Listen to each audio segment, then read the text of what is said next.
How to track spending in Fifth Thought mobile app. First of all, open the Fifth Thought mobile app and log in using your username and password. Next, from the main dashboard, look for the option called Spending or Manage Spending. This is usually located within the account overview or in the menu section. Then, tap on it to access your spending insights. Here you will see a breakdown of your recent transactions categorized by type such as groceries, entertainment, bills, dining, and more. After that, scroll through the spending summary to get a clear picture of where your money is going. You can view spending trends over a period like weekly, monthly, or custom date ranges. You can also set spending limits and goals within the app.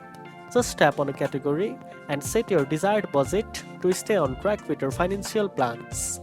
Additionally, the app may provide personalized tips and alerts based on your spending behavior to help you manage your finances better. Lastly, make it a habit to check your spending overview regularly so you can make smarter decisions and improve your savings. And that's it. Now you know how to track spending in Fifth Thought mobile app. If you found this video helpful, don't forget to like, share, and subscribe for more finance tips. Thanks for watching, and I'll see you in the next one.